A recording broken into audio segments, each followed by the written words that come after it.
Did you just say people in Iran know that they're not alone anymore? Yeah. The people in Iran, it's the opposite. Because Khamenei is alive. I think if they had taken him out, people would have said, at least it was worth it. One moment you feel that this is my motherland and I should be protecting it, and the next moment you feel, but you know, what if this is the solution, and what then? Mohsen Rezai comes and says, we have hidden that 400 kilos, and now everybody's looking for that. You see, this is how stupid they are. The threat of becoming a nuclear power, if that happens, goodness forbid, then it's over. It's over, you know, it becomes North Korea.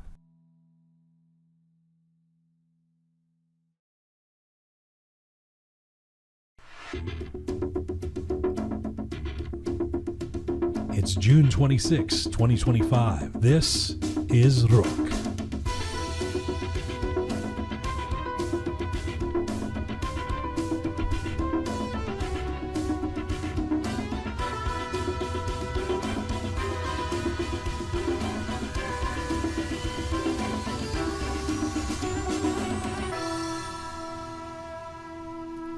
Well, hi there. Welcome to episode 375 of Roqe. I'm Jian Ghomeshi. Hello to you from Toronto. Hello to you from Canada. Salam Dostan Aziz. Durud bar shoma. I hope you are doing well wherever you are tuning in from around the world. What a couple of weeks. What just happened? The missiles may have stopped for now, but peace certainly feels distant as ever. A ceasefire, a so-called ceasefire, has been declared in the conflict between Israel and the Islamic Republic, but it's in name only, a pause in the violence that leaves no real resolution. And in the wake of this so-called victory, we've seen the usual suspects claiming triumph. That would be Trump, Netanyahu, Khamenei, and the mullahs. But while these men beat their chests and post celebratory sound bites, the Iranian people, once again, are left wondering what just happened. What was won? What was lost? Who speaks for them? Who fights for them? This episode today is not about military strategy or spin.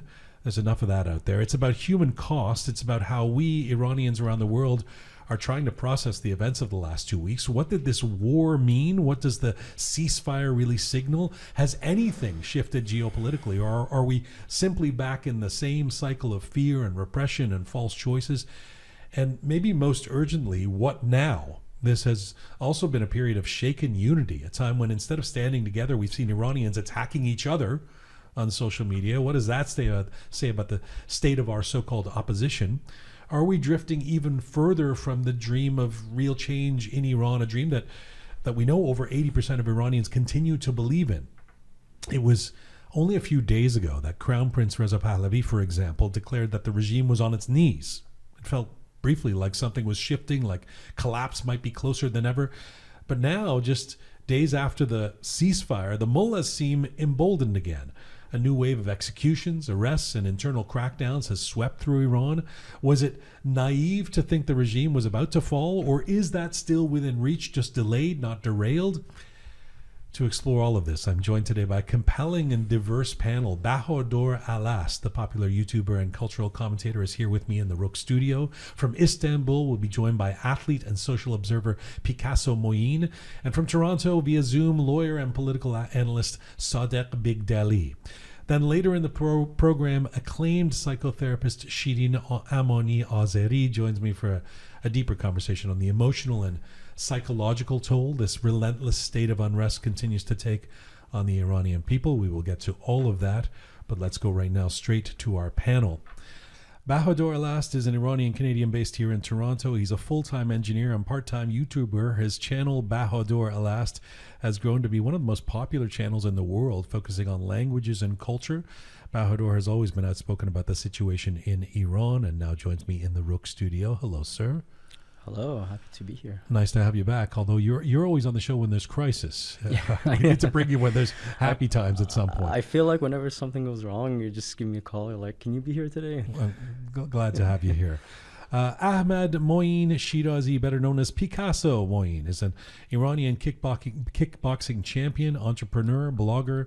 He won a number of different titles in kickboxing, but he came to the public eye mostly because of his active presence on social media. He's always been outspoken about the human rights issues in Iran, and right now Picasso Moin joins us from Istanbul. Hello, sir. Hello, it's good to be back with you, Jian. Always nice to have you on. Thank you. Thanks, Picasso John. And Sadeq Bigdeli is a Canadian lawyer and Osgoode Hall adjunct professor. His firm supports new immigrants with expertise in trade, immigration, and human rights. He's a former advisor to Iran on trade. He left over ideological concerns. He holds a PhD from Bern and an LLM from Harvard. Sadeq is joining us from Toronto today via Zoom. Hello to you, sir. Hi, thanks for having me. Well, guys, this is a hastily put together panel based on an evolving situation that changes by the hour. I think all of us know we've been through a roller coaster. I think every Iranian in the world will accept that we've been through a roller coaster in the last fortnight. Let me just begin with a simple question, which is if you can briefly tell me how have you processed, if that's even possible, the events of the last 2 weeks. Let's start with you, Bahador. I think a lot of uncertainty. You don't know what's going to happen in the next hour, right? Every day we wake up, something new is happening, and you can't really depend on what Trump says. And I think that's for certain. But right now, what I feel most is I worry about the people inside Iran, because this is what I was concerned about the most. That this is going to end, or I don't think it's over, but it's going to pause, and this regime is still in power.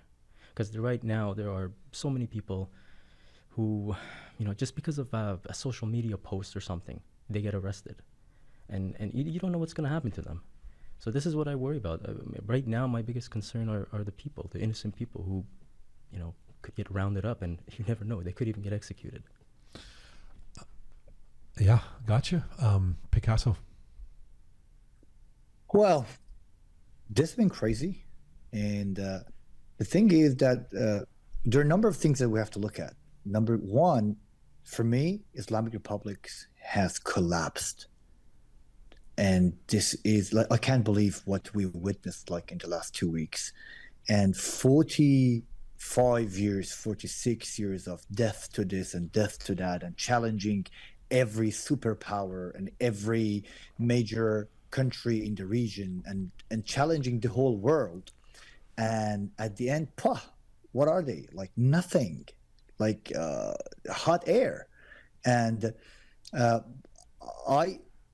Bahadur said, I'm very afraid for the people, because usually, like the predators or the wild animals are most dangerous when they're at the end, when they're cornered, when they are bleeding, and they could be very dangerous. So I'm not sure if Islamic Republic has any even short time future, and that makes them very dangerous for the people inside Iran.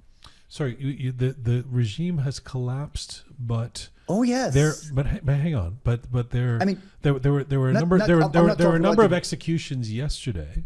I know there's hundreds of arrests by the day, and there's a massive internal crackdown, and they've been given a lifeline, presumably by the United States, a de facto. Hey, I mean, Trump was on social media a couple of days ago saying, "Go ahead and do deals with China." I mean, we're ready. You're our buddies now. So I mean, how do we square that with the regime has collapsed? Yeah, okay. Number one, that's a figure of speech. When I say the regime has collapsed, it doesn't mean that you're gone for good.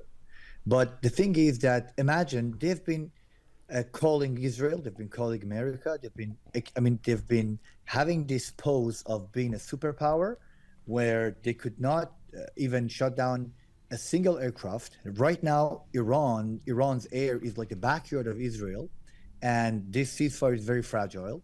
And everybody knows that they're very vulnerable. I mean, they can't defend themselves. And 30 top generals of the country are dead. I'm not the country, I mean the regime. And the leader has been in, I don't know, some hole for how long, and he's going to be there for a while. today we just saw him speaking as he was barely alive. And you see, like, they have built a figure which was not real, and now everybody sees that. Everybody has seen that. When I mean like they have collapsed, it means that I didn't mean that the regime is gone. I got it. But who knows? I got you. See, like, I mean, all these things. Do you know how many people got executed in the last days of Nazi Germany? You know, as the Hitler was in the bunker, they executed like thousands of people. But they were not actually. The country was under attack. From every Well, I'll side. come back to you. We got lots of time to come back. So let me get Sadeq in here. Just your initial reactions in terms of processing the last couple of weeks. Although I suspect you're going to want to respond with to what Picasso is saying as well. Oh yeah. This was something that was not unpredictable. So a lot of people, maybe like yourself, Jian, were thinking initially when Trump talked about negotiations that this guy is going to follow the same policy of appeasement towards the Islamic Republic. But all along, I was very consistently saying that these are all technical maneuvers, and the era of appeasement towards the Islamic regime is over.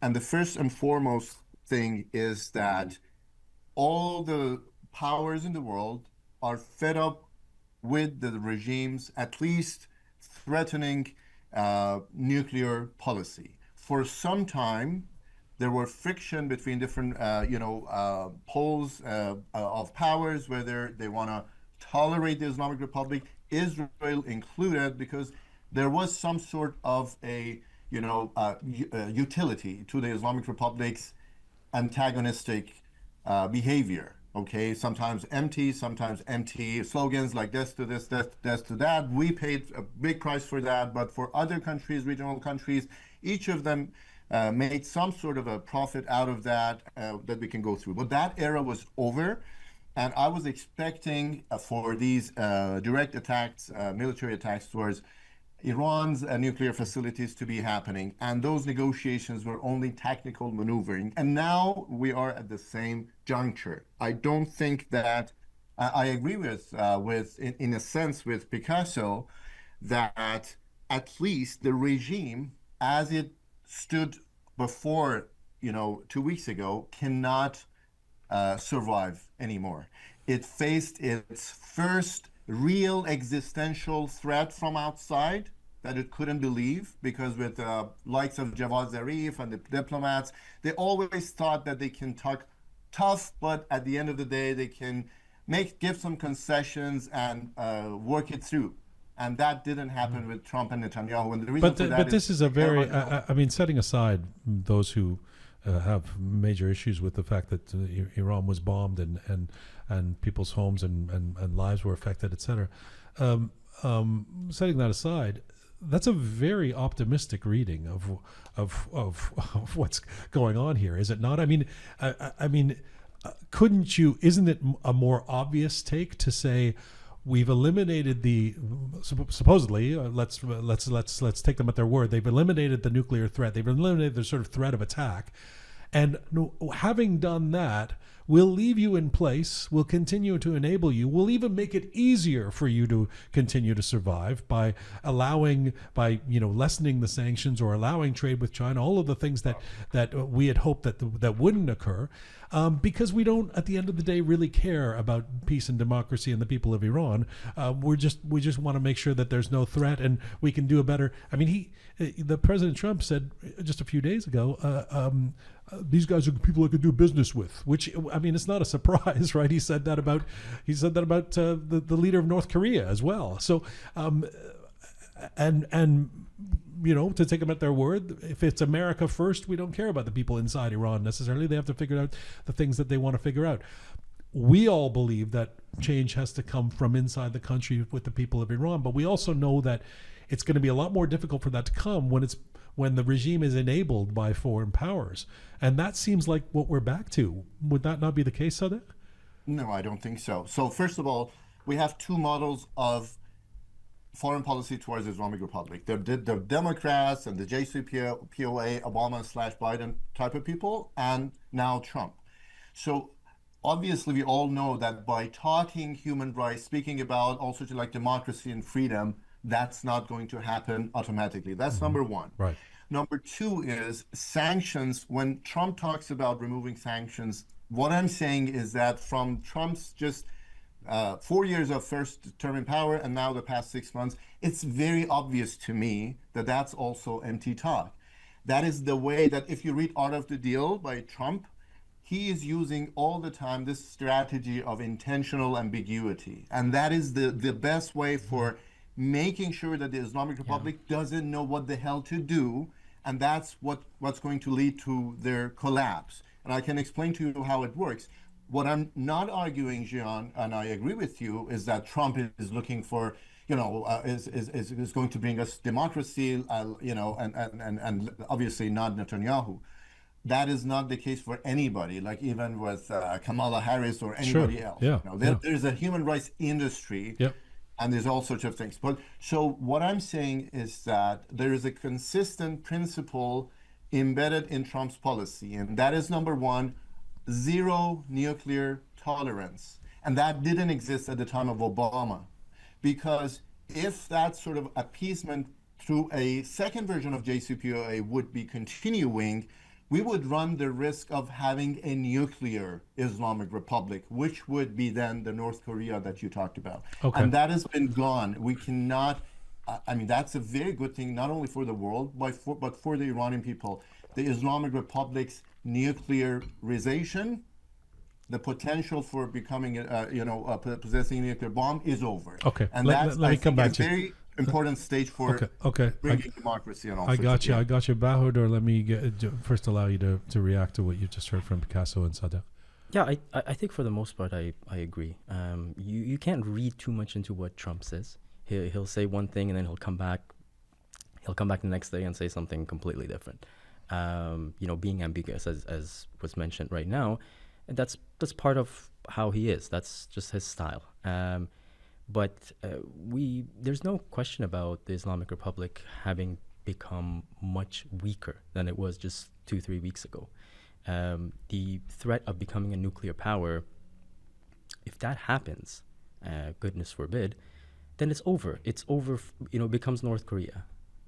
So right now, I think, and I truly believe this, maybe some people say I'm too optimistic, but I think that Iranian people are in a position where reaching freedom and being able to, free themselves from the shackles of this regime they're getting closer to that. The path has become easier. Now, as I mentioned earlier, I am worried about what this regime is going to do at this point, because they could just round up people, start executing them, which they already have. That's the part that really, really makes me upset, and I'm really worried about that. But as far as the regime itself goes, they realize that they've been hit really hard. They're at a point where they're not even sure what's going to happen. This so-called ceasefire, I don't really believe this is going to last that long. So at this point, I think they survived. Yeah, they survived when it seemed like they were on the ropes. They survived, and they survived in a way that it seems like there's almost assurance that nobody's going to try and do anything to take them out at this point. But we don't know other that. than the people of Iran, who now will be facing an emboldened Islamic Republic regime that has a new lifeline, albeit with those generals all were killed, etc. They'll just replace those guys, like make replicas of them. Listen, I'm not.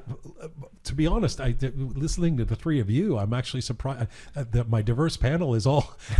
You're all sounding quite optimistic, which I hope that what you're saying is more true than not. But I have to say, it feels out of step with the dismay, deflation, and despair that I've been hearing from Iranians in my social media feeds for the last few days. Picasso, today, I was going to say your friend.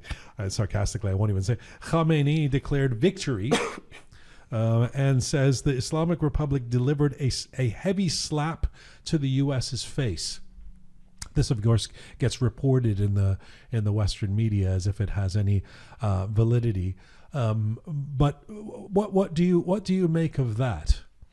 Well, I just need to ask you a question. Like, when you say they survived, what were you exactly expecting to happen? Well, it's different. I'm not saying that I expected everything to change overnight. But when I say they survived, I mean this, to me, the outcome of the last few days is the worst possible outcome. It's the worst possible outcome. It's the Iranian people inside Iran being put through more fear, through more threat, and in some cases through more destruction and death, for nothing, for a result that has the regime still in place. I mean, I'm sure you've got friends and family in Iran. My friends and family in Iran are depressed. They're like, what is that nothing you're talking about? Because listen, I mean, first of all, it was an airstrike, and a country which has 2 countries to cross to reach our country has attacked Islamic Republic through air. And what were you expecting to happen? I mean, it is not a fire that you can distinguish and just and then it's gone. I 100% get your point that this has definitively exposed the Islamic Republic as not being a major military power anymore. I got that. Well, you see, no. Actually, the thing is that now we know that it never was. It is not being anymore. It never was. Okay, I'll tell you one thing. Let me ask you a question. Who or what is Islamic Republic's biggest opposition? Go ahead. Islamic Republic of Iran is its own biggest enemy, because these guys have always said the worst thing about, the worst thing in the worst second, in the worst situation against themselves. Right now, whatever they're doing, they're just causing more problems for themselves. Let me turn it around on you. What makes you think?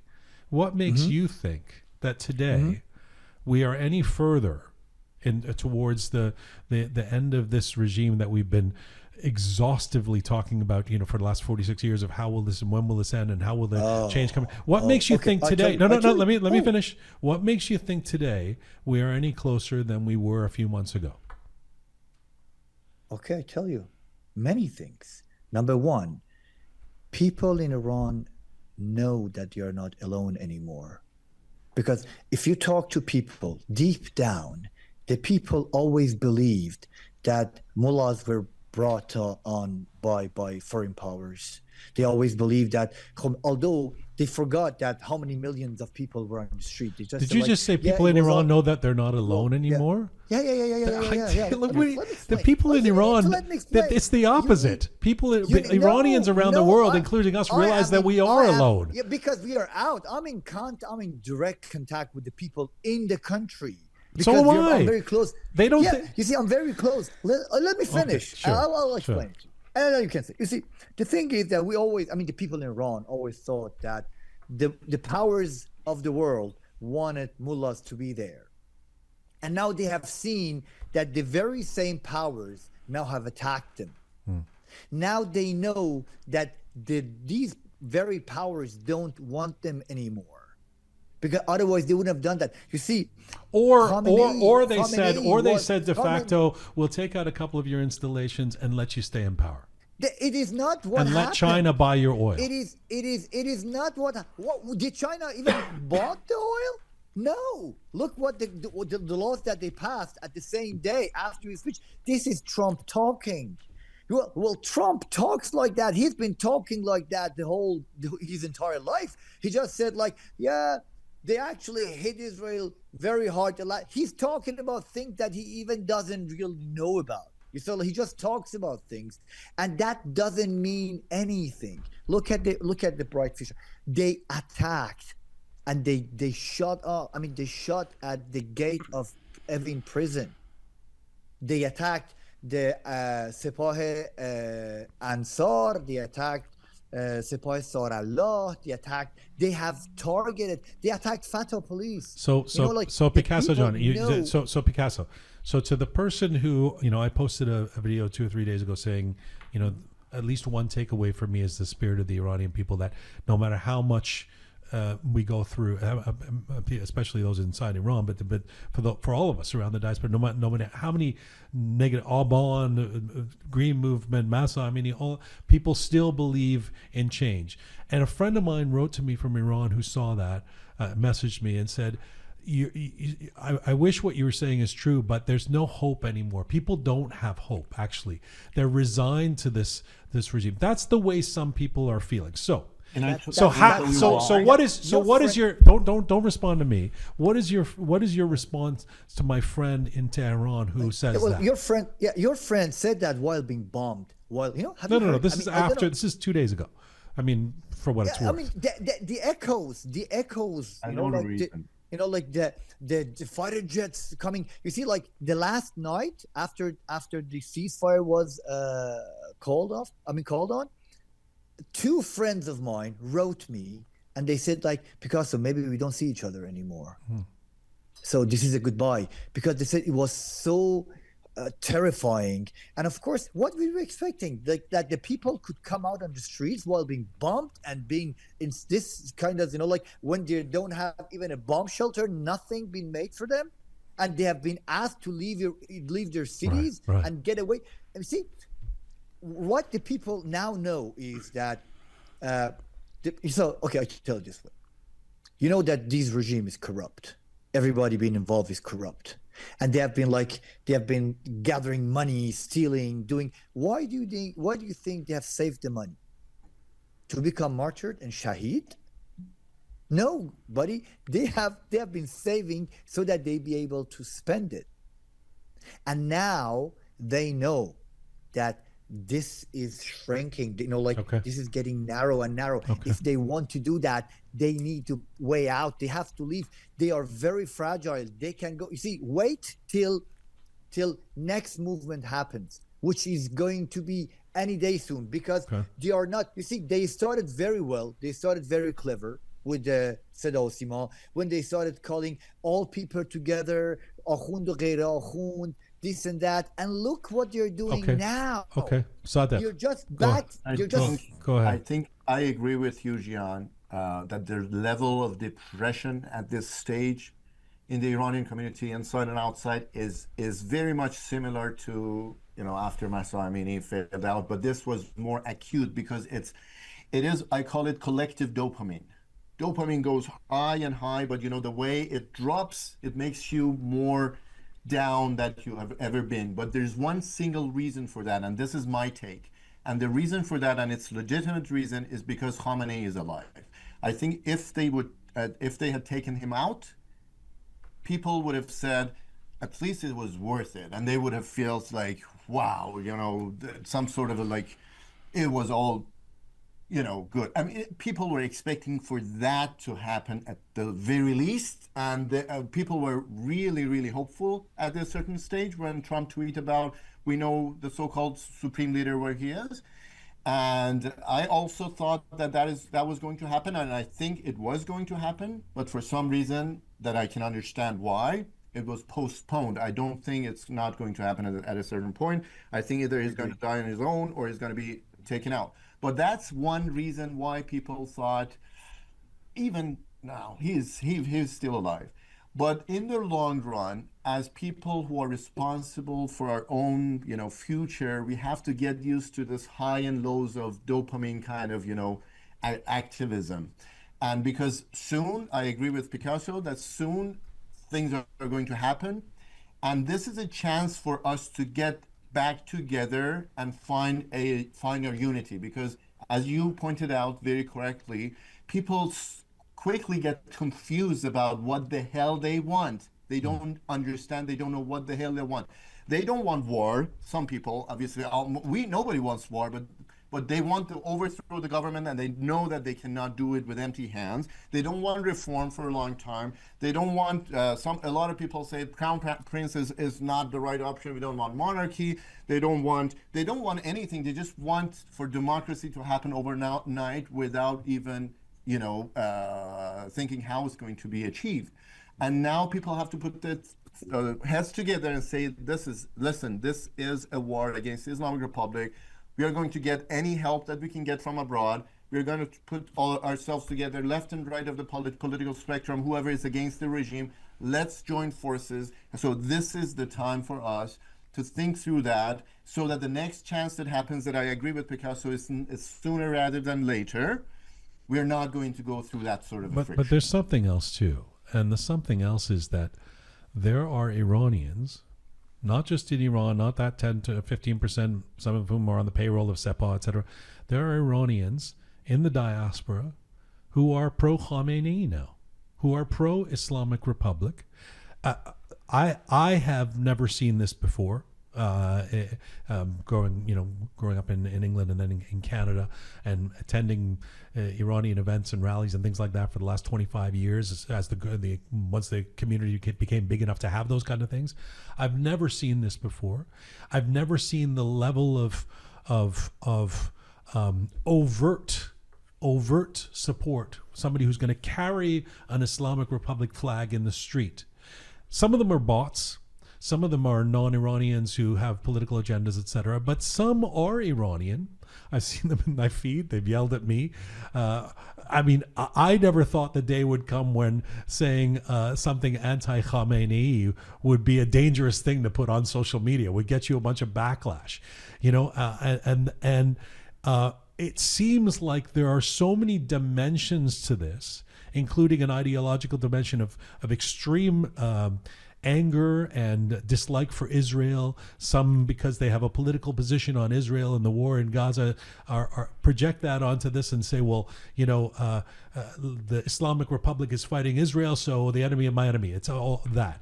The other people saying, and even people I know quite closely, saying anybody who attacks Iran, no matter who they are, is our enemy, and therefore we have to rally behind our leaders, which right now would be Khamenei and the regime. And this is, as you guys all know, this is how Khomeini consolidated power in the early 1980s, by rallying support during the Iran-Iraq war.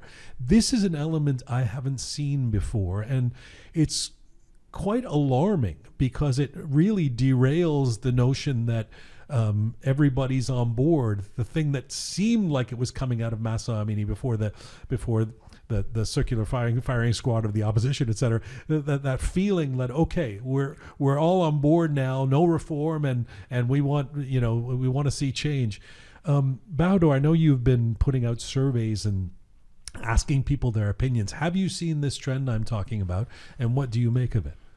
Definitely. I think over the past 3 weeks, I would say, I personally, I agree with you, Jian. I saw a lot of people, I describe them as being very two-faced, people who pretended like they were against the Islamic Republic. I'm not talking about those who are against war or didn't support Israel bombing Iran. No, that's a respectable. I can respect that. That's not. I'm not disagreeing with them. People who are against the regime but didn't want the country to be bombed. People who pretended, and the masks really came off. People who pretended for many years to be against the Islamic Republic because they're surrounded here by the Iranian diaspora, where you would be ripped apart if you support that regime. Pretended like they were against that regime, but because of what happened. And because all these rallies, which were organized by non-Iranians, a lot of these rallies, people who are very anti-Israel, and they went to these places holding up pictures of Khamenei. They had no problem with that. They openly said that, yeah, we support Khamenei, we support the Islamic Republic, not Iran. No, they're not supporting Iran or Iranian people or just standing up against war. No, the masks really came off, and some of these people are. They were friends of mine from, back in university or high school, and I was very shocked and surprised. So yeah, I've seen a lot of that. Actually. And why do you think that's happening now, Bahador? I think they felt like they had, a lot of people will never admit to what their true stance is. for myself, regardless of where I am, I'm going to say, you know, if I'm surrounded by people who are against me, I'm still going to make my position. But a lot of people can't do that.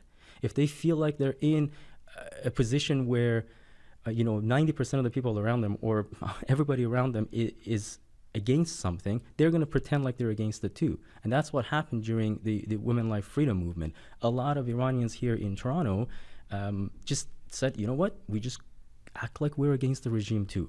But deep inside, they're not. And that's a very dangerous thing, because during this period, a lot of those people came out. I've seen it here in Toronto, and it's a very... Saw that yesterday somebody said to me, be careful what you're posting against Khamenei, because it could be bad for Roqe and for your sponsors and things like that. Against Khamenei? What, I mean, what you know, what planet are we living in all of a sudden? What do you make of that?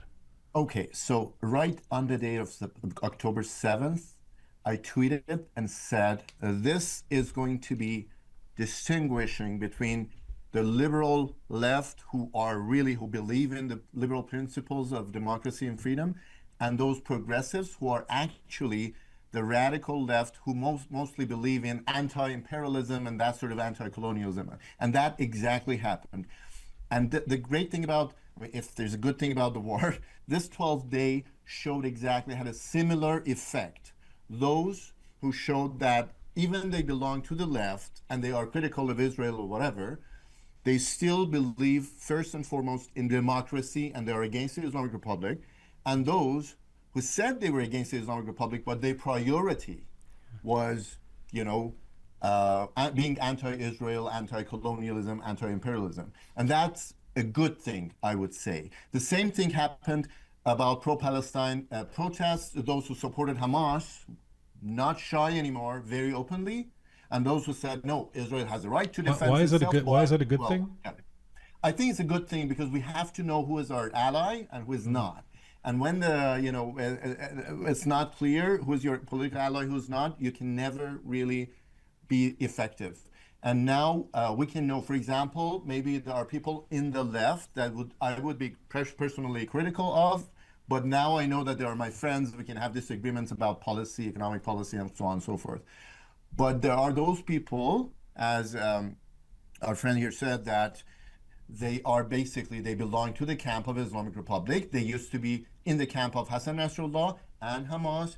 And those are, I would say, I wouldn't be shy to say they are the enemy from within. We have those enemies. Is it possible? Is it possible that it's even more benign than that? That it's like, you know, especially in a place like Toronto, we have the Iranian population has grown a lot here. The expats, and many of them have come relatively recently, and many of them like to go back and forth to Iran, and they're kind of like, you know, those are a different category. What does it make? What difference does it make to me? I prefer, you know, status quo, so I can go back and forth, and I'm certainly not going to come out and say anything against the regime because I want to go be able to visit do business with Iran, right? I mean, what category are they? So I mean, there are different categories. I mean, I'm all for maximum unity. So there are different people that acted differently during 12 days. The silent people, I would say, those are courageous ones. I mean, we spoke out against. I mean, I even supported Israel's targeting. Avoiding at the maximum extent possible non-military targets. We could have had an Iran that had no power, no petrol, nothing, no food, and Israel avoided that. Not very typical of Israel, especially in Gaza. So thousands of people could have died. Exactly. So that's one position. But even those who are silent, especially among the celebrities or universities, people who go back and forth to Iran, I would even say those people are courageous because the amount of pressure on them to speak for the country, patriotism, which is fake patriotism, was immense. And then we have those people who said vague things. We could still see that these people would gradually join with us because, you know, during your 12 days, you're being bombed, you get confused, there are rents that you want to not to lose, there are profits. That's understandable. But what I'm saying is that the enemy from within are those who showed openly that they belong to the camp of the Islamic Republic. Exactly. Picasso? They are in that camp, like the camp of Hitler and fascists. And it's not very difficult now to see which is which. Yeah, Well, Yeah. but I could add something to that. sure. Well, the thing is that first of all, we should understand that it was a war, and during war, people emotionally react differently. And actually, one of the good things about this war was that it ended shortly. It didn't go long, because if it goes for a long time, the number of casualties will rise, and the people who are involved. Because, for example, right now I'm sitting here, and I have a few friends who have lost relatives. I know people personally who have lost relatives who've been like among these 200 civilians who've been killed. And if this goes long, number one, it's going to affect more people, and people are going to feel different about the whole thing. Number two is that you should know how the majority of, many people in Iran has been a part of our cultural habits. If you just imagine in 1976, how the people were walking in the streets of Tehran and Shiraz, you just can imagine with the lifestyles, the way they looked at, and just go 4 years later in 1980 in the same streets of the same cities and see everybody with chador and beard and so you should know that this is actually how a major part of our population react. So when Shah comes out, they come out and they shout because they're being very emotional. Everybody, they're shouting, yoo-hoo. And then when Khomeini comes, they Ruhemani Khomeini, whatever.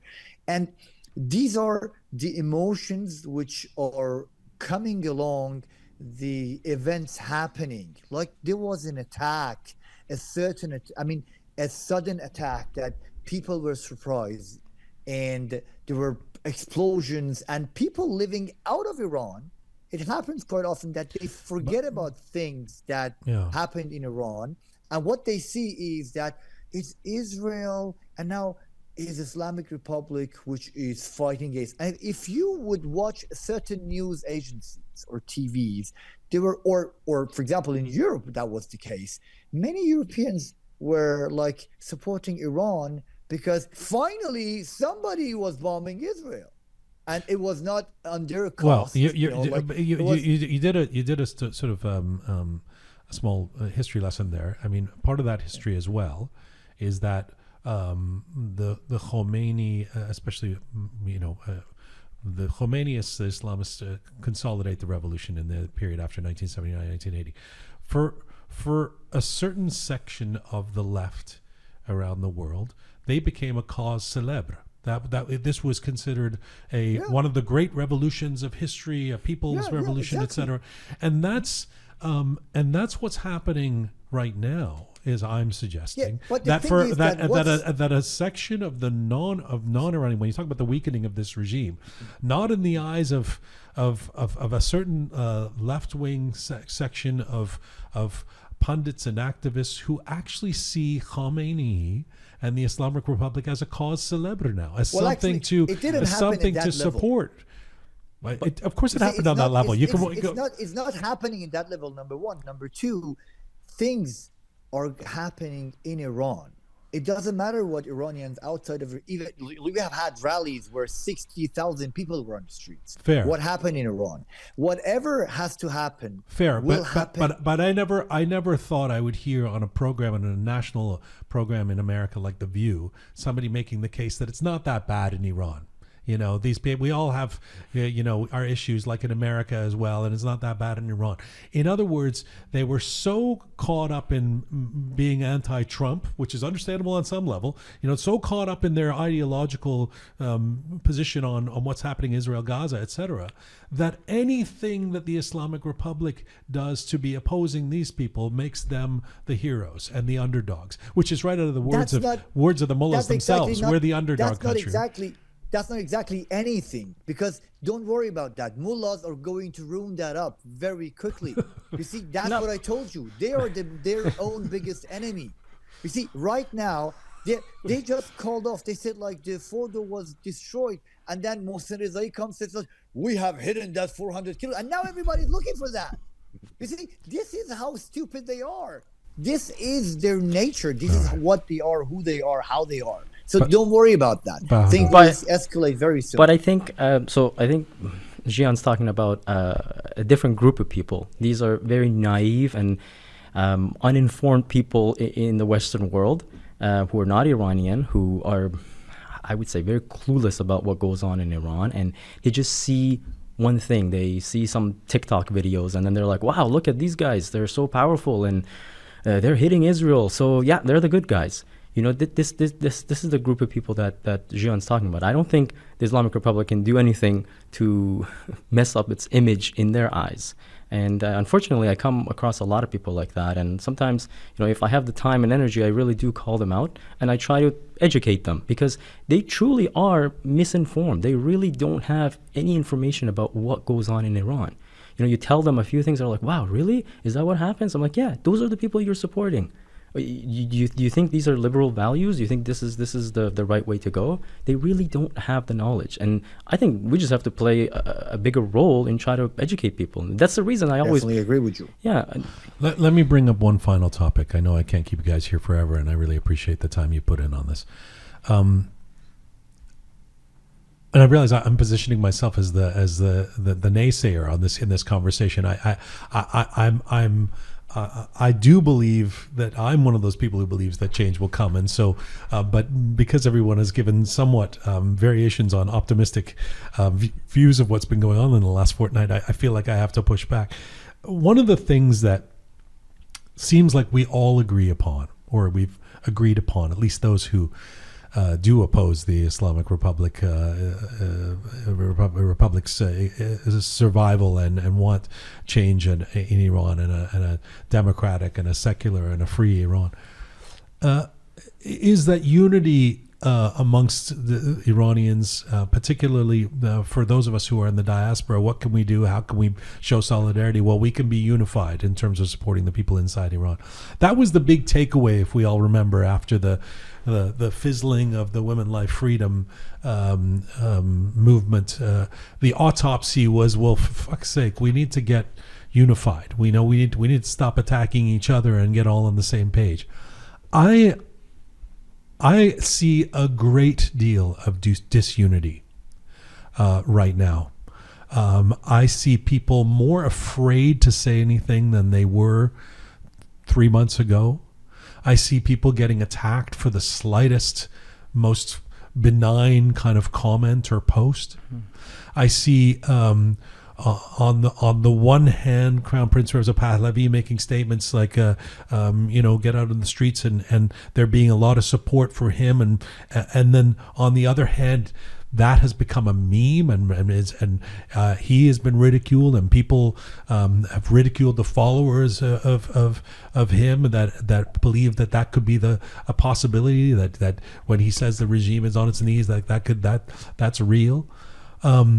The camps of the division out there and the viciousness with which Iranians are attacking each other is at an epic level, it feels. So how do we square that with feeling like we've got some positive takeaway from the last couple of weeks? Who wants to go first? Sadeq, you're volunteered. Go ahead. Okay. So I think that level of disunity that you observe is going to dissipate soon. I mean, that is something that will be happening. And I hope that the propaganda of the Islamic Republic, which I will explain in a second how it works, there are enough people to neutralize that. And that's what we need to be doing. So this is how the Islamic Republic has survived for 46-7 years. There are pillars, ideological pillars, that the Islamic Republic's power structure has been built upon and standing upon. One was anti-Americanism, started with hostage taking and all of that. That has been gone. maybe the reformists at a certain stage and those who negotiated. I mean, that is not, even the right and left within the Islamic power structure, they were always, from the time of Ahmadinejad, trying to, make peace with the US. So that was gone. The other one was hijab and social freedoms. That the biggest achievement of the women life freedom movement was that we got rid of that. Okay, and that was very important. It was a year and a half ago that I posted a video on this and said that that was before Iran was really like the streets of Tehran was, like this. And I said the Islamic Republic will not get rid of hijab openly soon enough before they have another ideology to replace that, and that would be anti-Israel ideology, some sort of fake nationalism. As soon as they replace that ideology of hijab and social restrictions with something new that would connect with the new generation, which would be anti-Israel nationalism, they would not get rid of that. But they would get rid of hijab very easily after they are confident that they have an ideology to stick to. And now they've got that, okay? But I believe that Picasso is correct. They are their own, their worst enemy. And already the frictions between the so-called reformists, who are the smarter people in the room, and the dumbest, like the Arzashi people, you already will see that is being played out, because the reformists are the ones who are theorizing the new birth of the Islamic Republic. But they are not decision makers. But they are not the decision makers, and that is. I mean, they try to be playing a deep role now in the new leadership of the Islamic Republic, but I don't think they're going to be successful. And for that very reason, I would say that the Islamic Republic's, life has been, their utility has been expired. The question is about unity amongst Iranians, especially in the diaspora. I think for that, we, just as a whole, we have to acknowledge the fact that Iran is not a monolith. I mean, people within the same group of friends or even within one family, you can have very different political views. But the one major thing that we have to keep in mind is the real enemy is the Islamic Republic.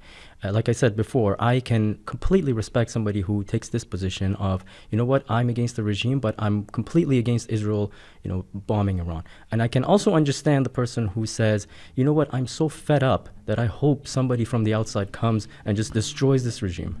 So I think... but the era of not making a concrete decision for the people of Iran is over. You can't say, I don't want war, I don't want military intervention, I don't want to go to the street and lose a lot of lives, I don't want reform, I don't want structural transformation by the reformists, I don't want any of it's over. But guys, let's the real talk here. Go ahead, Bahador. Go tweet right now. I support solely Masih Alinejad. I am with Hamid Ismaili. I'm with Crown Prince Reza Pahlavi, and see the response you get.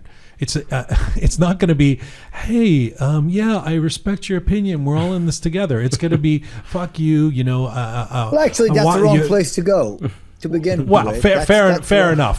But it's a certain kind of town hall that we're used to gauge what's going on. And I'm saying that I've seen the viciousness and the sectarianism is at a different level than it was not that long ago. This is how we have been brought up. This is how we are right now. You see, how could you explain that? For 46 years, this has been the only way of living in Iran. Even the diaspora living in Iran, living out of Iran right now, have spent quite some time in Iran. And this is what we have been taught, how we have been controlled and dealt with. And unfortunately, this is how Iranians are, and you can't really change that. But what I'm very optimistic about is the new generation, the generation Z, X, whatever. The new generation, or not X. We're not the new generation. Not us. But not X. I think you get Z and out. Yeah. Okay. All right. Yeah. Okay. But when the new generation come out on the street again, I believe that now is the time where that قشر خاکستری, or that gray whatever thingy that they call it, will follow. You see, sometimes you have to be educated and thought, and sometimes you learn it by experience. And this is what's happening to Iranians.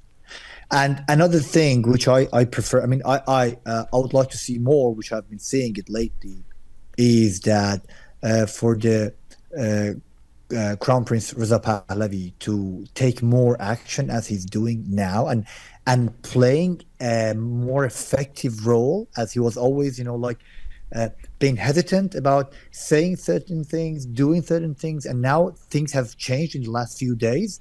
And I hope that this keep on going, and we can see that, because we all need somebody to listen to to get around, and he could be that person. I mean, it doesn't matter, because actually I'm not for the monarchy at all. I actually would like to see Iran a free republic, democratic, republic. But I believe that he could act, a big role in this if he involved himself more, and he just step into, as we saw in few days ago, he started. And I hope that if this continues, I believe that people will get around him. From all different kind of political backgrounds or whatever. Let's do a quick check-in with all three of you, very, very, very quickly. Do you think that sorry, I'm changing tact slightly here. I just want to get this in before. Do you think that the U.S. will make a deal with Iran, with the Islamic Republic, I should say? What kind of deal? Some sort of deal that is a reminiscent of the JCPOA, something around don't make any more of your nuclear products, and we'll be in cahoots with you. Islamic Republic does not have anything more to offer. Yeah, exactly. Nothing. So that's a no? There is nothing more. That's a big no. And the other thing is that even if they come to terms, when the people rise, they will just back off, because this regime is good for nothing now.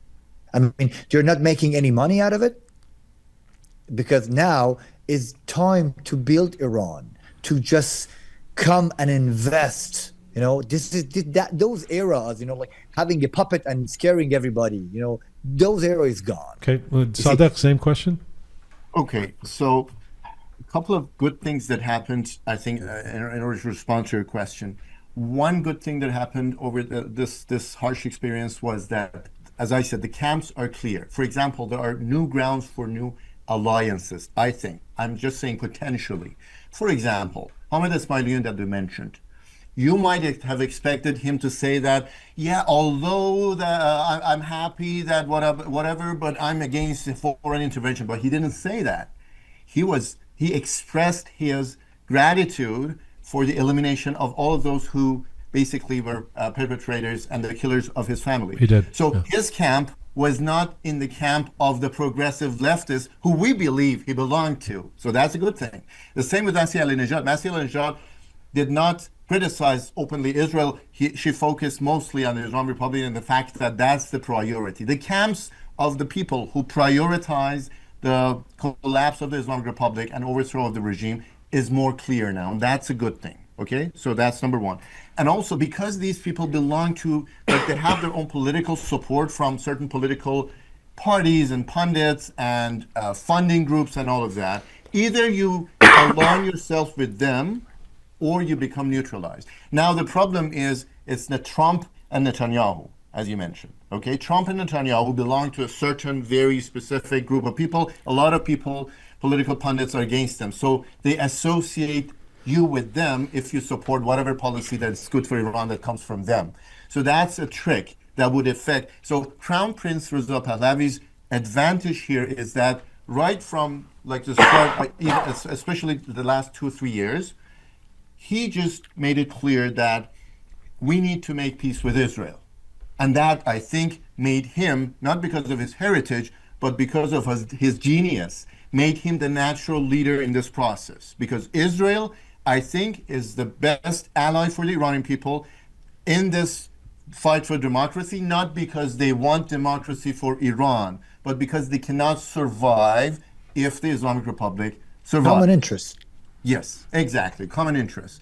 And now the next step is to bring to the equation Trump's America, even though they are America First and MAGA, that the new prosper Iran, a natural ally of the U.S. When you make that case that Israel, I'm curious, when you make that case that Israel is the ally of the Iranian people, what kind of reaction do you get? Because I know you're pretty outspoken on social media.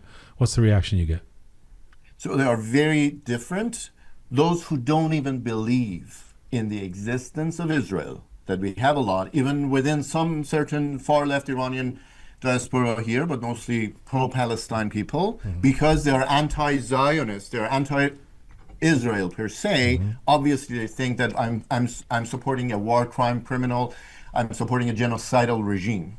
Okay, but the classical liberal people who think that Israel has a right to exist as a member of the United Nations, even though there are certain problems with Israel's internal or foreign policy, they understand that the nature of the problem, even the Palestine-Israel problem, is that sort of a radical policies, the center of which is the Islamic Republic's ideology. So they understand. So I don't actually, it's very interesting because I'm pretty outspoken, as you said, on social media, and I don't get a lot of those negative feedback that you mentioned. They might have given up on you. Yeah, I don't know. Convincing you. Yeah, that might be the case. A final. Can I add something? Can I add something? Yes, please. Sure. What I was criticizing when I talked about the enemy from within is those people from inside or outside of Iran who were outspoken about the fact that we have to repress all of those people, like myself, or maybe even Picasso, who have somehow supported the war or somehow stood with the enemy. And we have to repress them, we have to oppress them before we even get to Israel. And that is a good thing, because now we know who is our enemy. They really belong to the camp of the Islamic Republic. If push comes to shove, they work with the intelligence services of the Islamic regime in order to repress us. I mean, those are the dangerous people. And now you can see them in the tweets because they have openly put themselves out there. Thank you for that. So, speaking of because it leads to a segue of something I did want to get to, and even though I'm rounding us up here and finishing, before I get to the last word from you, Bahador, Picasso, you speaking of dangerous people, I know that you've, just on the basis of putting yourself out there, I mean, you have a massive following. A lot of people. This is crazy. I'm telling you, this is crazy. The amount of threats I'm getting from real people. I'm not talking about bots. Real people. So what do you make of that? What? And this is so.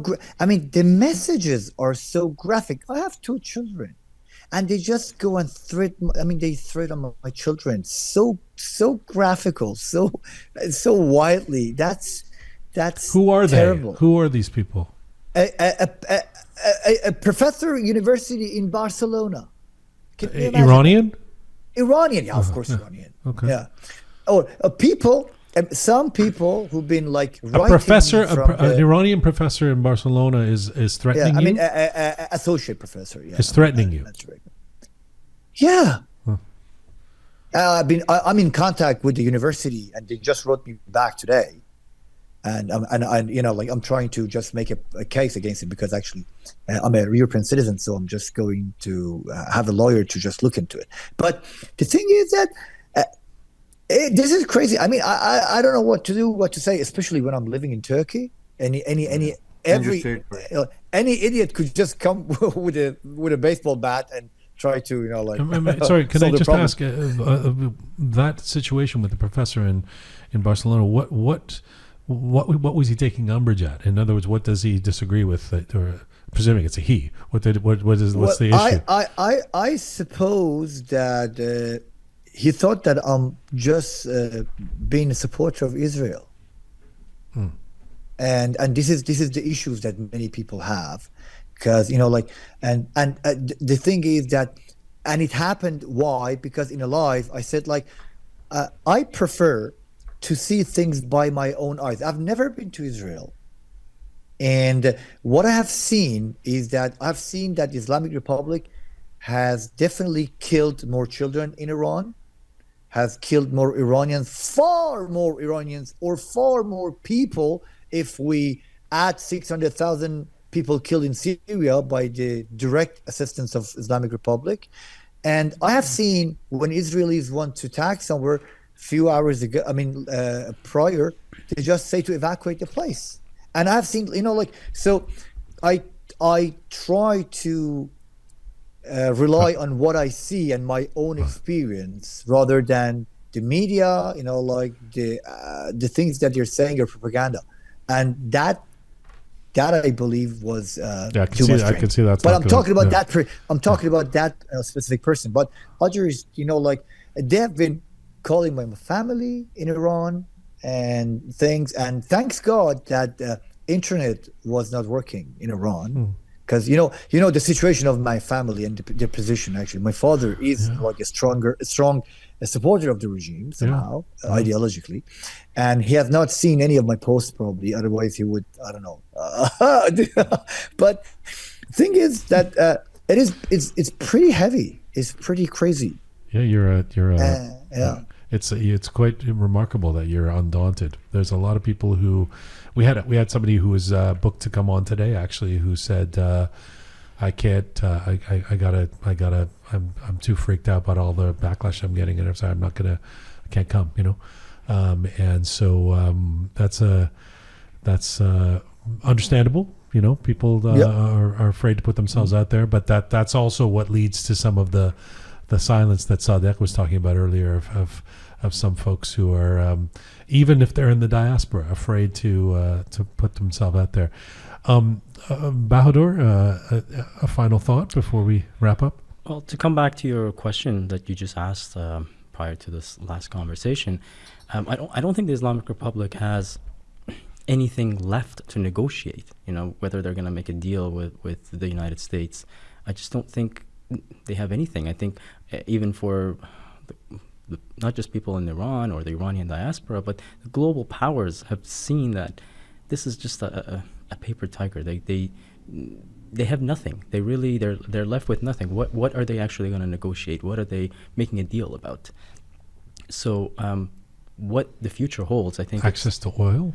Yeah, but isn't that what it's been about for centuries?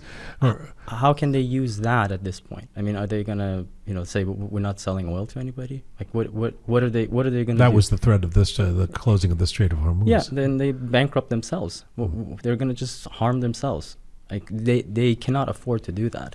And if they do, they're going to buy that oil way cheaper. Right, but as far as negotiating. Right, exactly. So there's just nothing for them to negotiate, right? And if they do threaten, that we are going to build our nuclear program again, and I just don't think this whole ceasefire is going to hold for long anyways. But regardless, no one's going to just let them get away with it. The world, the powers in the world have realized this regime is, many of us knew this, but they're really weak. They really can't do any harm. The only ones they can harm are, unarmed, innocent people. Look at what they did in Syria, as was mentioned earlier. Let alone all the innocent Iranians that they've killed over the past 46 years. They destroyed the country. And these are the people who talk about, Israel killing children. It's very hypocritical when you are the ones who went to Syria. You bombed hospitals. You bombed schools. You killed much more than they did. Than the number of Syrian children that the Islamic Republic killed is far beyond what anybody can imagine. And yet they have the audacity to support them because Israel is bad, because Israel killed children. So now they say, we support the Islamic Republic. Well, what about all those innocent Syrian children? And that's just one example, right? Oh, I have questions to ask you about what you just said, but I also, we have to wrap up because I know that you guys all have to go places. Bahador Alast, Picasso Moin, Sadeq Bigdeli. This has been informative, at times inspiring. It's been a pleasure. I appreciate the positivity that you're all expressing. I appreciate it literally because you've made me feel better. I really have not seen this kind of take. It's a diverse panel that's actually unified around their feelings of what the last couple of weeks have meant. You guys are great. I hope we can do this again with this configuration because you're all so good, and I really appreciate what you had to say. Thanks for doing this, guys. Thank you. Thank you. See you soon.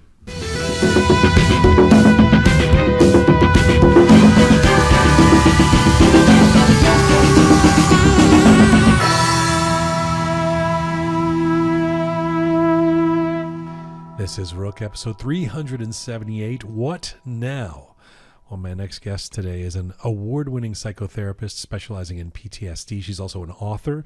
Shirin Amani Azeri was born in Tehran, raised in Sweden.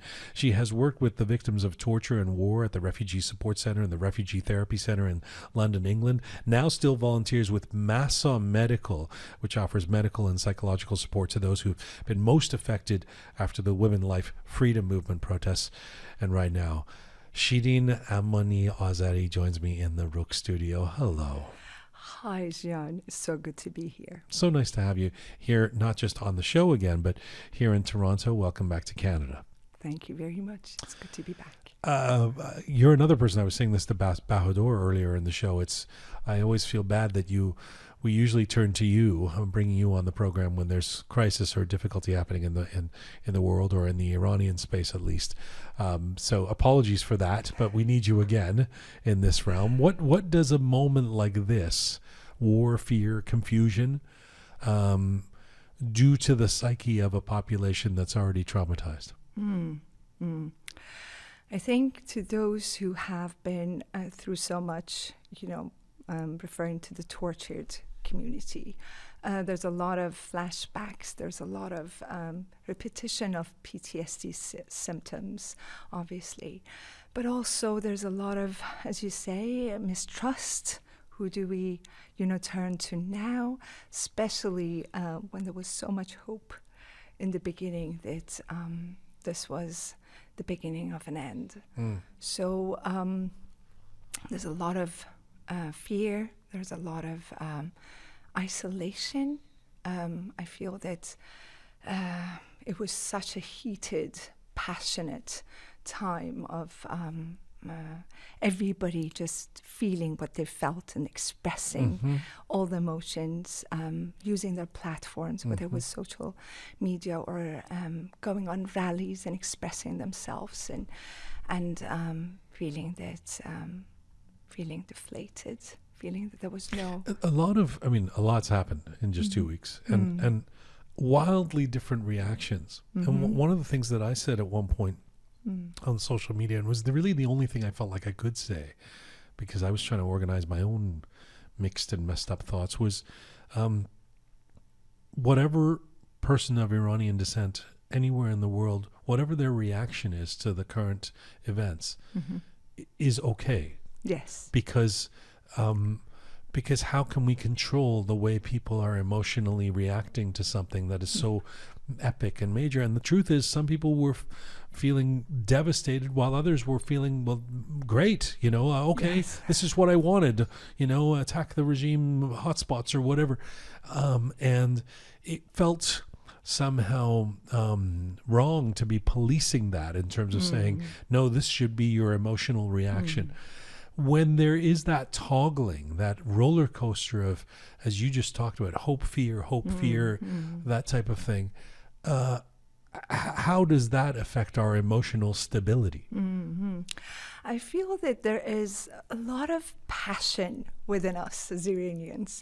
Even if we want to express love, or even if we want to do some tarifing. Tarifing is like, it comes with passion. It comes as if I want to, pay for this meal in order to, show my love for you. And I'm going to fight you to do that. Exactly. Yes. And I fight you to do that. So there's a lot of emotions involved, even if we want to express love for one another. So I feel that that comes very much into politics and expressing our opinions and thoughts and being very passionate about it almost. So we block ourselves from hearing somebody else's opinions, as if we want to educate someone on how things are and how how we see it, how we hear it.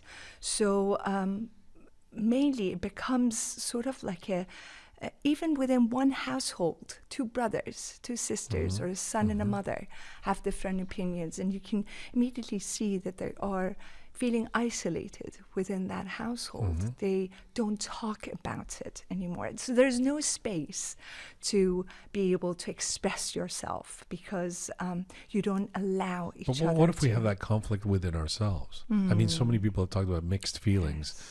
Nick Kosar last week said, I call it messed feelings, because we were feeling this, this deflation and elation from moment to moment. And maybe it'll still continue happening. Well, it's certainly happening for a couple of weeks there. Is that an indication of emotional instability, or does that just mean we're nuanced thinkers? I think there's a lot of confusion about the fact of what's happening, that uncertainty that brings lack of safety. You feel that, okay, there's an invasion of a moment that we've all been waiting for, almost like a miracle that's happened, almost like a magic wand that's been waved.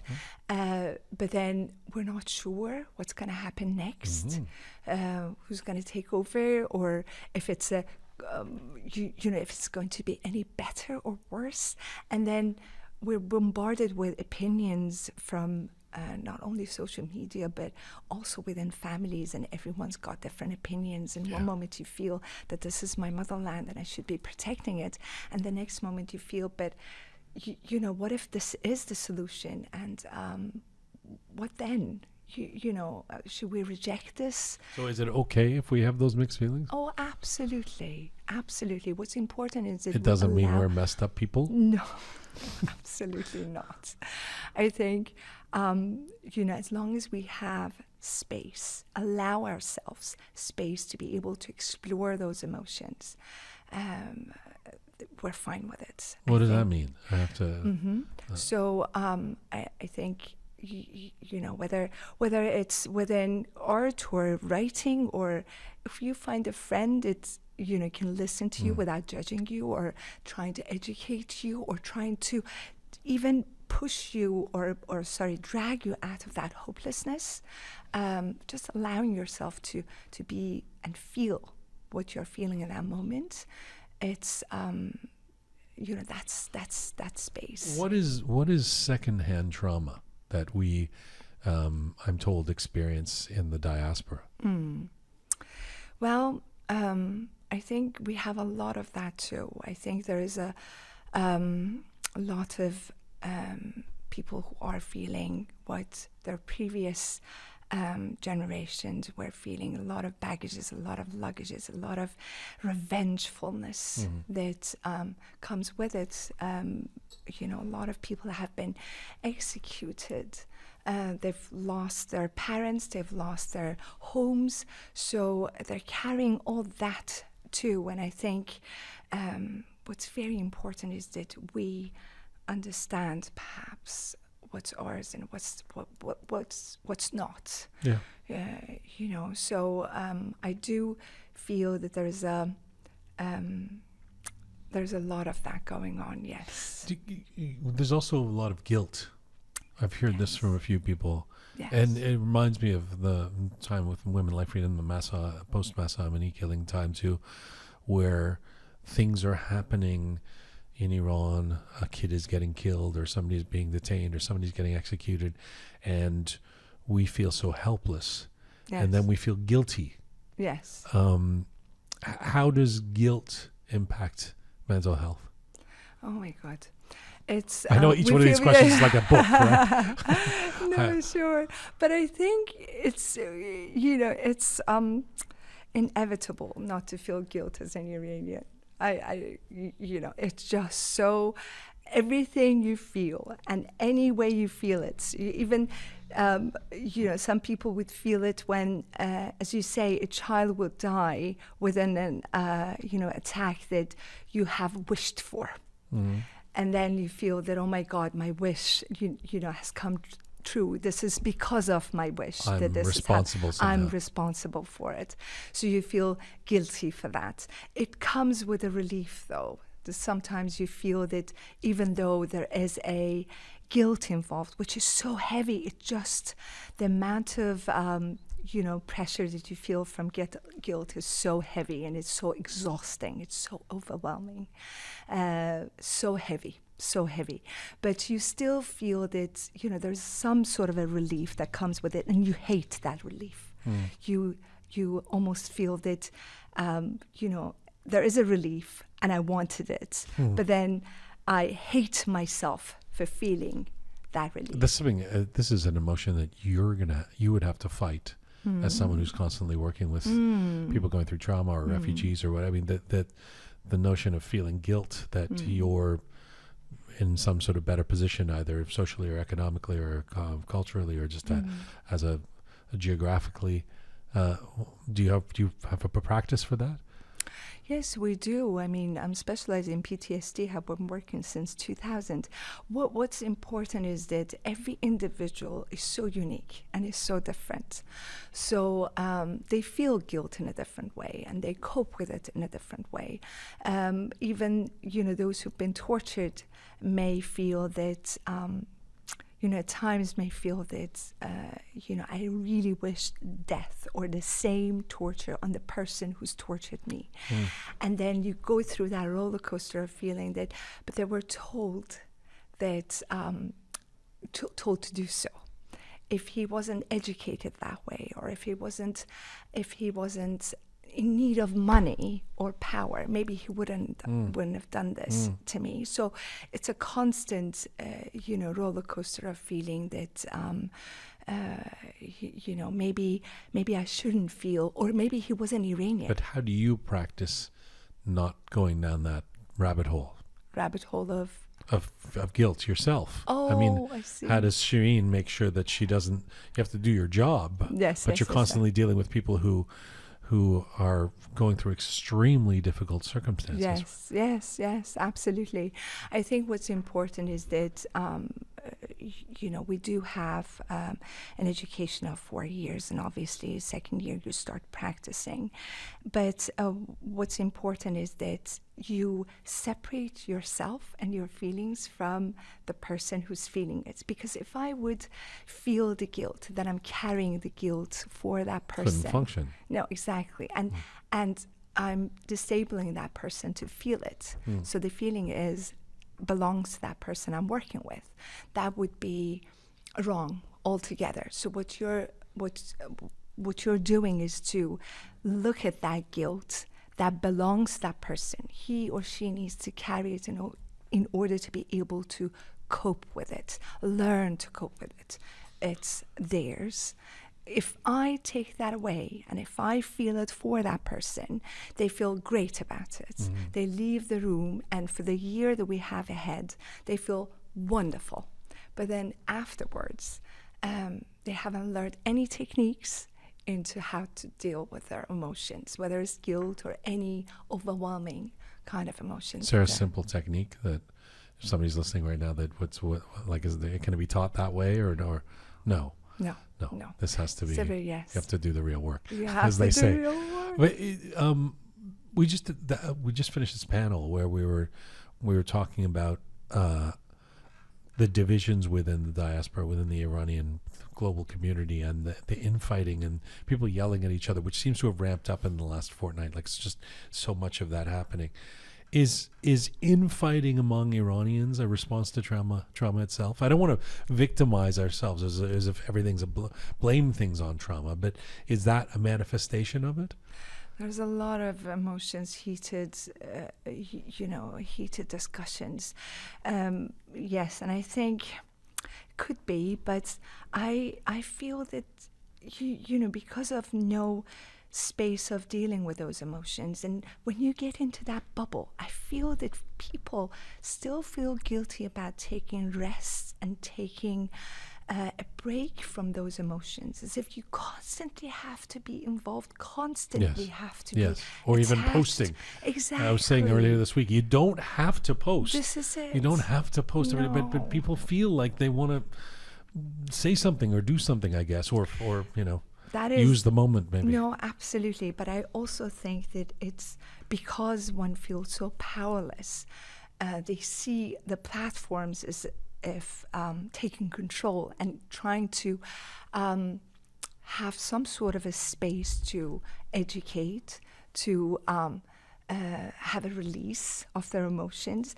But if you just have boundaries because the boundaries will be blurred.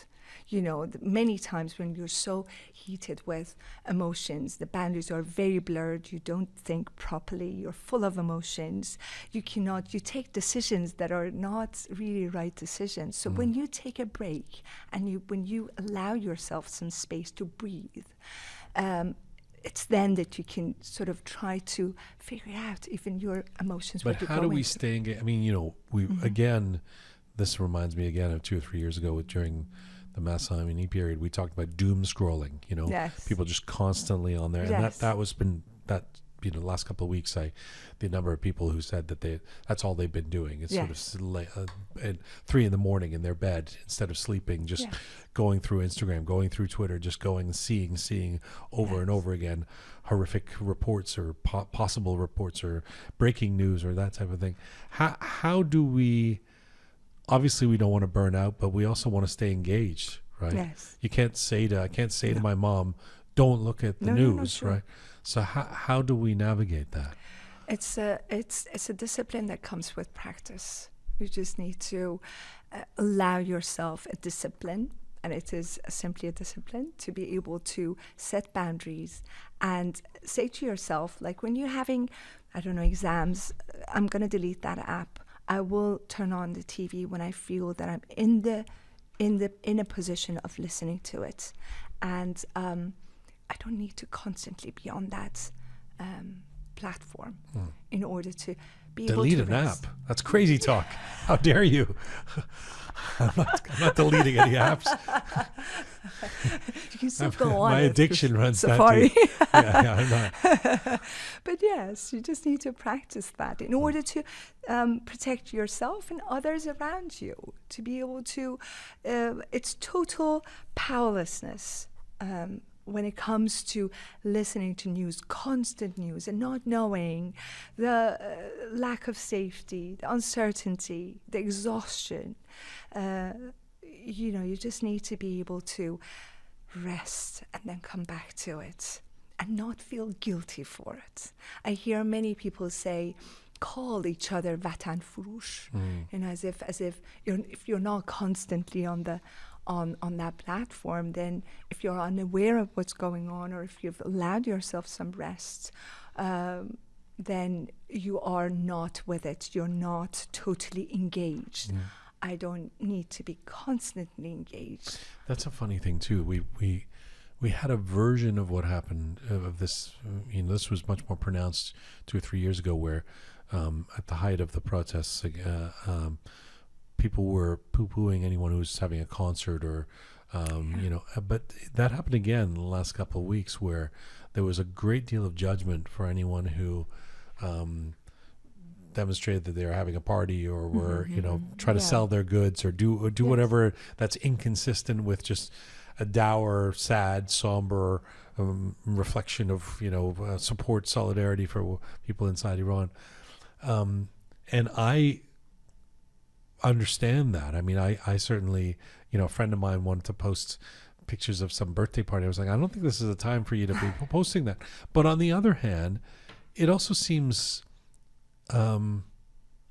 so it's it's fundamentally silly. It's what why shouldn't people be able to do whatever they want to do?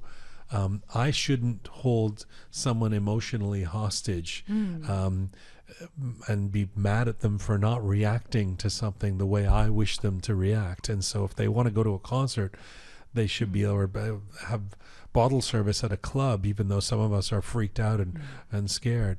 how do we reconcile that amongst ourselves as a community? I think it's very much linked to the cultural process of mourning. You know, how we see grieving, how we see, mourning as if we constantly need to, be engaged and give so much. And again, like Torofin, I just need to pour my eyes out in order to say that I'm with you and I'm engaged and I'm... Yeah. And that's very enforced in Persian culture. Yes. In Iranian, amongst Iranians. Yes. You need to be wailing. You need to be sad. Yes. You know, there's no, in some non-Iranian cultures, they play like When the Saints Go Marching In or something at the funeral. Like, it's like, she wanted a happy funeral. You don't really get that with Iranians. It's like, I need to see you crying. Yes. Yes, you do. And I think, how people mourn and how they go through that process can be cultural, but also very unique and very, individual. And we need to respect that. We need to be able to, like anything else, opinions and thoughts and listening to a thought, listening to an opinion, or seeing a process of different kind of mourning is not that, maybe I will learn something from it. It's not that it's enforced on me or that I'm going to give up my own thoughts or, making myself incapable of thinking. It's just that maybe in that process I will learn something new. A final question to you, which is that we talk so much, like on this show, when we're talking to Iranians, about Iranians, for Iranians around the world, we talk so much about trauma. Yeah. So much has happened to cause trauma for people of Iranian descent. Revolution, war, atrocities. Let's just start there, right? And this happens on a daily level, etc. Sometimes I almost think that the Iranian identity is being shaped or reshaped by trauma. Is there a way that trauma? It feels like such a mountain for us to climb in terms of overcoming this. Is there a way that trauma can be healed collectively, or can it only be done individually? Both. I think it's something that, Iran has been, this is just one episode of what Iran has been through, like 46 years of what is like 1,000 years of probably history of what it's been through. So yes, we are very, we do carry that trauma, but I think individually it's very important to be able to look at that because we all experience it, very uniquely. So that's one part of it. And collectively, yes, because we learn from each other. And I think that seeing how someone else is dealing with it, it's very important, to be able to do it collectively, but also, sometimes I wonder whether that's possible with our community. Sometimes if I may, the Baroye. Yeah. When Shervin's song came out and everybody knew it and everybody sang it. Yes.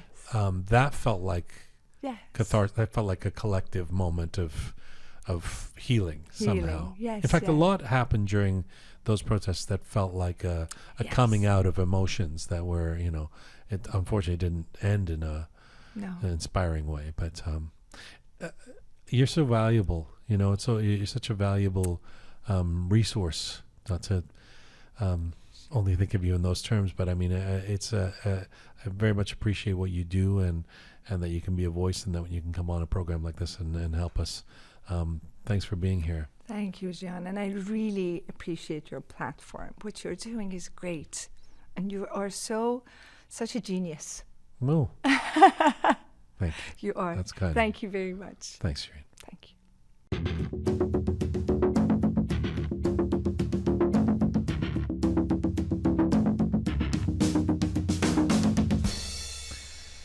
There it is. Thank you to Shirin. Thanks to our panelists. If you have any thoughts on this particular episode, by all means, let us know.